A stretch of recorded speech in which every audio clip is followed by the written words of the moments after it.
Hello and welcome to, this is just an analysis of fallacies, so, yeah.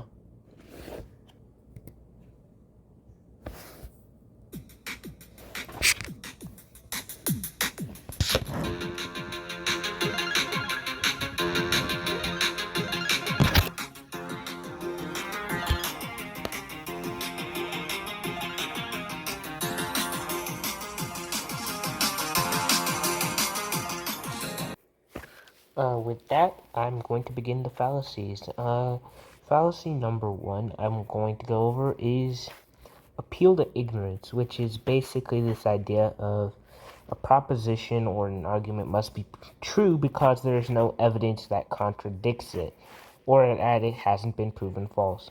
I'm going to go with the example of aliens.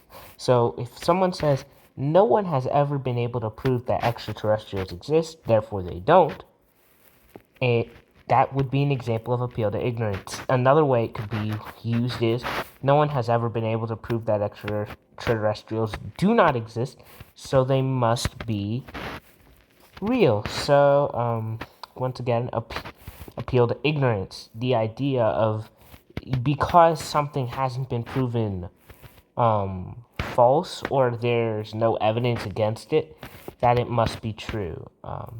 Obviously, this is a very bad argument. It makes you look, the name is, ignorant. And suffice to say, you should just watch out for this.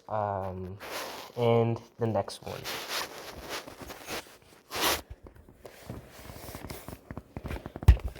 The circular argument. So basically, this is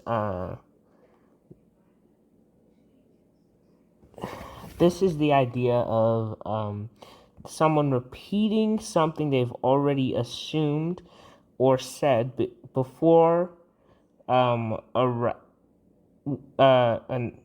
to a new conclusion or something like that. So basically, it would be like me saying, according to my brain is reliable. That's an example of a circular argument. Or it would be like saying, smoking pot is against the law because it's wrong. I know it's wrong because it's against the law. A circular argument.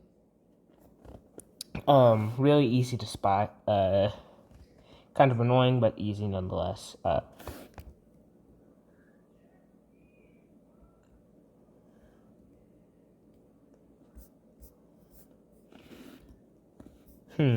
So another one I'd like to go over is the genetic fallacy, which basically says, because something is coming from a certain source, it's wrong. It would be like, for instance, me saying that because a certain group translated this, they're wrong. The translation will be wrong automatically.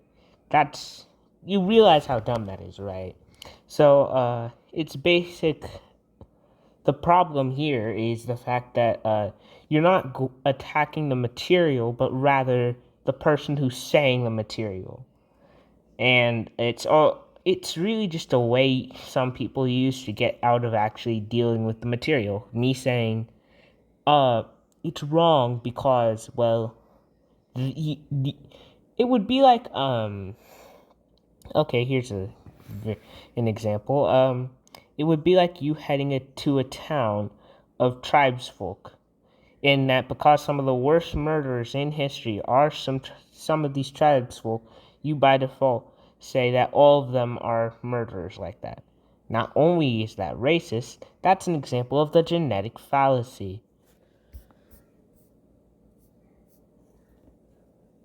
Now, hasty generalization is basically when you make a claim that's based on a few examples rather than like substantial proof. Kind of like cherry picking. It would be like me saying, I got it. So let's say you do a poll for the taste of Skittles, and out of the 4,000 people who loved the Skittles and whatnot, 375 did not. And then you only went over that and said, because they didn't, Skittles must taste bad. That's cherry picking or a hasty generalization.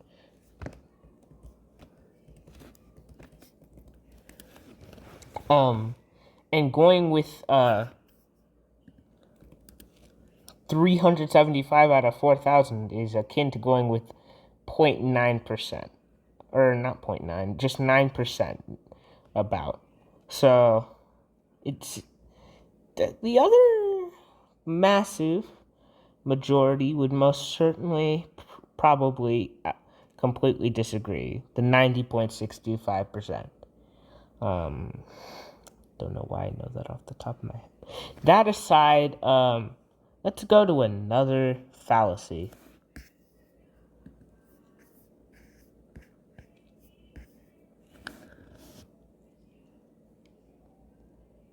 The appeal to hypocrisy.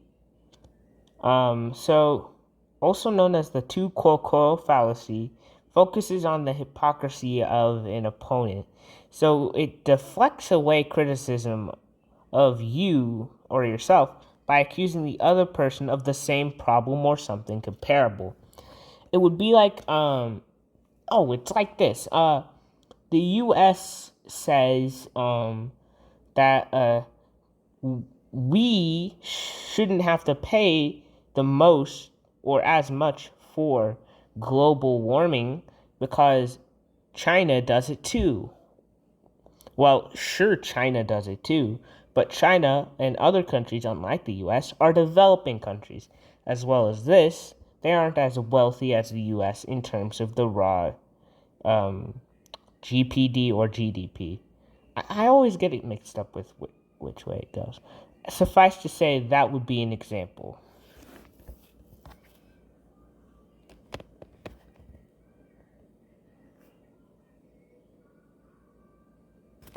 So here's an example, another fallacy. The the appeal to authority, which is basically the opposite of the genetic fallacy, where it says the misuse of an authority's opinion to support an argument. So if the authority's expertise is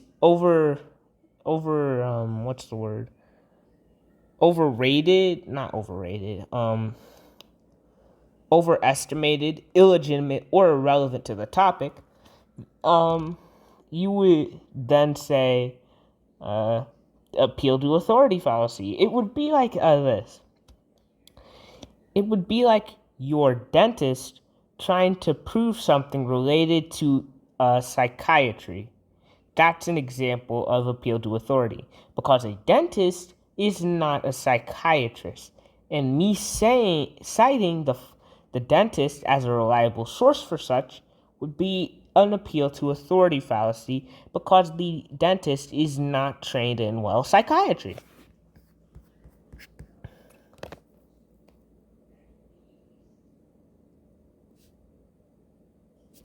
So here's a fallacy that, let me put it this way. I think a lot of us are guilty of, and it's not even related to debates. It can be, but this one in particular isn't, and is often dealing with some other stuff like our real lives. So the sunk cost fallacy is when someone continues to do something because of the effort they already put into it, regardless of whether the additional cost outweighs the benefit.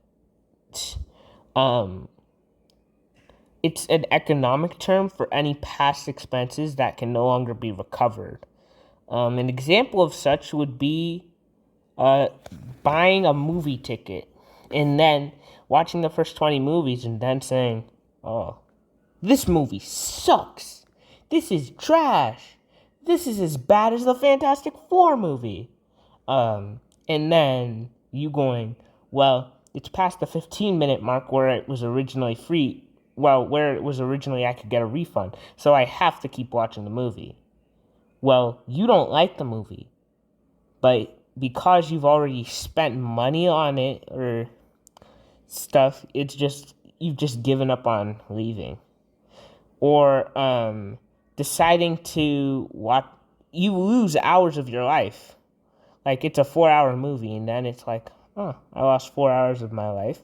I lost $35 for a movie that wasn't even good, just because of, like, I've already put effort into it. Now, here's a fallacy, the causal fallacy. So causal fallacies are informal fallacies that occur when, like, an argument incorrectly concludes that a cause is related to an effect. Basically,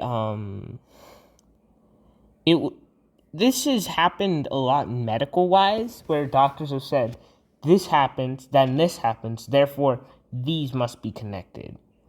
It would be like me saying, because the card I gave you is a king, I must in turn have control over all king cards. Well, that doesn't make sense. It incorrectly concludes that I have control over all king cards. So the cause might have been me giving you the card, but let me rephrase that. So basically, it would be like me having this deck of cards. I shuffle the cards and then give you a king card. Now, if you then say that you got that, because I gave you the king card, I must have control over the deck itself. Well, that would be wrong, because I already shuffled it. What really happened was chance. It was a game of chance, not me manipulating it. Maybe a better way of putting this is, every time a rooster crows, the sun comes up. So, crows must be the creators of the universe. A cause and effect that are not connected at all. Whew.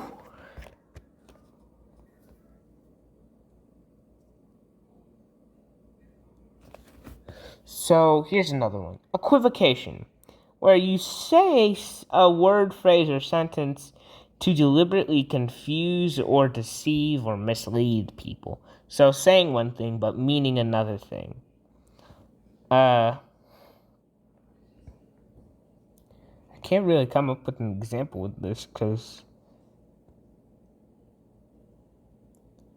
well, it's like me saying, I really don't know how to come up with an example for this.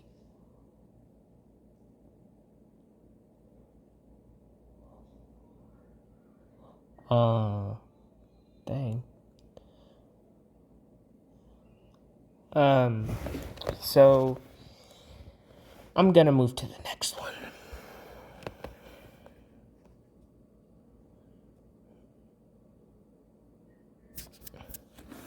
I should go over the most simple one first. Ad hominem, which is basically a personal attack rather than attacking the argument. Think of all the presidential debates. No offense, but offense. It's often called mudslinging too. Ad hominems are often connected to politics, because, like, they attack each other rather than the argument. So it's me saying that we should get rid of the IRS and all of this stuff and have people decide where their tax dollars go. And then you counter argue, or someone counter argues with, your mother taught you wrong, or your mother smells, or something like that. That's attacking. That's not attacking my argument. That's attacking me.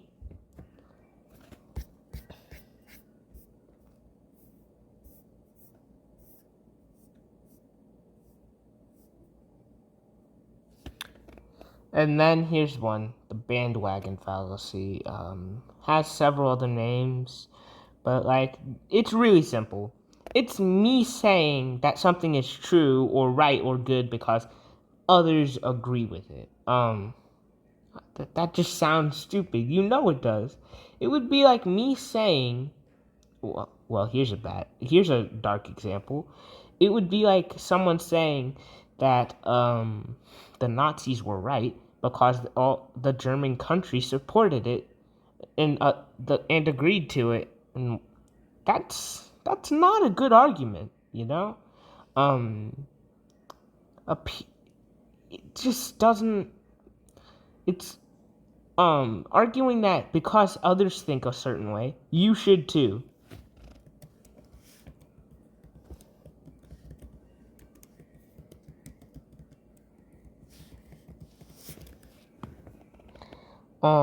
Also called argumentum ad populum.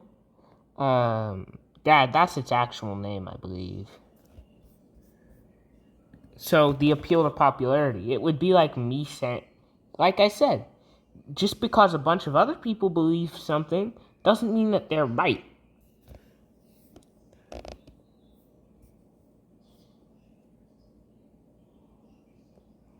Here's one, ad misericordiam, or the appeal to pity, where the argument attempts to persuade by provoking like meaningless or non-relevant feelings of sympathy. Um,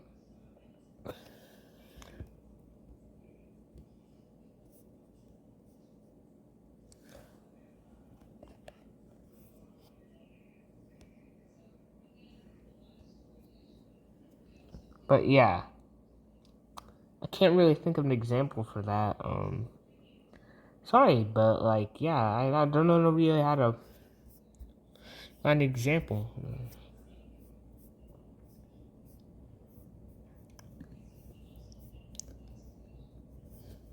If you like this, I can make a part 2.